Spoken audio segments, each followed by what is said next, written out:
그러니까 저 추미애 생각은 뭐냐면, 아니 난 법무부 장관 잘하고 있었는데 문재인 당신이 윤석열 검찰총장 뽑는 바람에 내가 쫓겨나고 대통령 빼앗긴 거 아니야. 책임져. 지금 그 임종석이 지금 누구랑 싸우고 있냐. 친명계 김지호, 뭐 민주당 위원이랑 싸우고 있고, 그리고 추미애랑 싸우고 있어요. 첫 번째,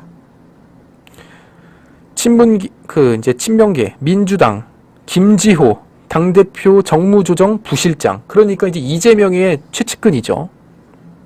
저 김지호 부실장이 임종석을 비판합니다. 아니 임종석 같은 분이면 이렇게 인지도도 높은데 왜 거기 나가세요? 용산 같은 곳에 출마해야 되지 않습니까? 그 용산이 어디예요? 권영세 의원 지역구. 그러니까 이제 민주당 입장에서 험지고, 지금 이제 중구 성동갑은 민주당 입장에선 양지죠. 원래 이제 홍익표 의원이 했던 곳이고. 왜 양지로 나가세요? 험지로 나가세요? 이거를 이재명의 정무조정 부실장, 이재명의 최측근이 임종석을 때렸다는 겁니다. 그러니까 지금 친명계와 친문, 공천 갈등이 커진 거예요. 이전까지는 이낙연 대표를 필두로 한 친명계와 비명계의 갈등이었다면 이제 비명계 나갔잖아요. 그리고 나간 사람 말고 나머지 비명계는 조용하잖아요. 이젠 친명계와 친문, 이 둘의 갈등이 이제 2차전이 시작됐다는 겁니다. 86세대 대표적 정치인 임종성 실장이 용산 나가서 싸워야 된다. 험지 나가서 싸우고, 그 서울 중구 성동갑은 본인의 후배한테, 젊은 후배들한테 양보해라. 이렇게 때린 거고요. 그리고 두 번째로 추미애와 임종석이 맞붙었는데요. 추미애 전 장관은요, 문재인을 일단 비판합니다. 문재인이 윤석열 검찰총장에 임명한 거에 대해서 책임져야 된다. 그럼 누가 보면은 본인은 문재인이 임명하지 않은 것 같아요. 이게 참 정치가 재밌네요. 아니 문재인이 임명시켜준 전직 법무부 장관 추미애 장관이 문재인을 비판하면서 윤석열을 검찰총장으로 임명한 거에 대해서 책임져라.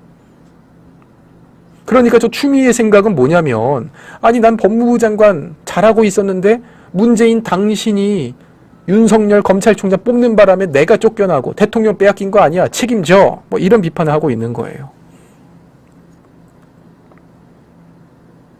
끝까지 이제 본인은 잘못한 게 없다. 그러면서 본인을 뽑아준 임명권자인 대통령 보고 책임져라. 이러고 지금 내부 총질을 하고 있는 거고요. 또한 임종석한테는요, 불출마해라. 왜냐? 문재인 정부 때 실세 아니었냐. 불출마해라. 이렇게 지금 또 비판을 하고 있습니다. 그러니까 임종석이 그 추미애에 대해서 다시 받아치기를 하면서, 추미애는 기억 편집이 심하다. 윤석열 징계를 잊었느냐. 어떻게 당신이 나보고 불출마하라고 책임지라고 하느냐. 당신이야말로 윤석열 정부의 그 정권 교체 1등 공신 아니냐라고 또 비판을 하는 거예요. 임종석은요, 오늘 채널A 방송에 나가서 못난 집안 싸움으로 비칠까봐 말씀 안 하려고 했는데 이 말씀은 꼭 드려야겠습니다. 당시 윤 검사 같은 사람을 검찰총장 시켜서 부정부패 이런 기대한 거는 모두가 잘못 본 건 맞는데, 그렇지만 그 당시에 추미애 장관이 징계를 하면서 윤석열 총장이 대권주자로 완전히 부상한 거 아닙니까? 추미애 장관한테 기억 편집이 너무 심합니다. 라고 지적을 했습니다. 결국 추미애라는 사람은 문재인을 비판하면서 문재인의 비서실장들을 불출마시켜야 된다라고 비판을 하고, 반대로 또 임종석의 경우에는 추미애, 당신이야말로 윤석열 정권의 창출 1등 공신이라고 비판을 하고 있고, 근데 이런 상황에서 또 문재인은 이재명을 만나면서 힘을 실어주고 있고, 친명계의 김지호 정무부 조정 부실장은 임종석 보고 불출마를 하고 있고, 결국에 이게 운동권 세력들이 결국 본인들의 이권을 위해서 한번 선수를 쌓아보려는 이런 목적에서 서로를 저격하면서 친명계와 비명계의 갈등, 친명계와 친문의 갈등이 지금 계속해서 일이 번지고 커지고 있다는 겁니다.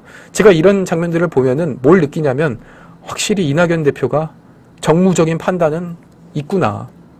만약에 이낙연 대표가 민주당을 탈당하지 않고 지금 민주당이 남아있더라면 이들의 목소리는 결국에 어디로 향하냐면 다른 사람 조용히 해봐.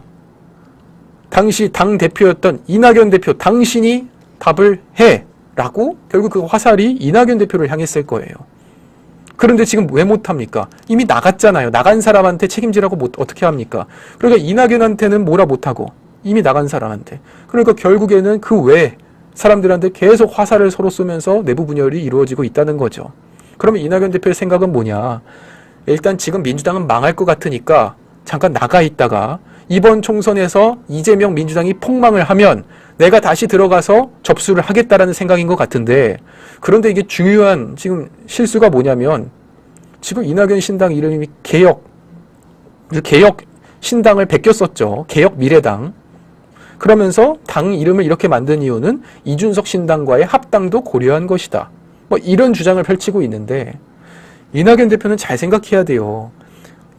이재명 민주당이 망하고선 다시 한번 민주당에서 이낙연 대표를 향해 손을 내밀 때, 그때 거기서 이 손을 잡아주기 위해서는 적어도 이준석과 손을 잡지 않고선 끝까지 이런 제3지대에 머물러 있으면서 호남 지역에서 의원들을 배출하고 이러한 정체성을 유지하고 있어야 민주당은 돌아갈 수 있는 것이지, 이준석과 합당을 한 다음에 민주당에서 다시 돌아가겠다?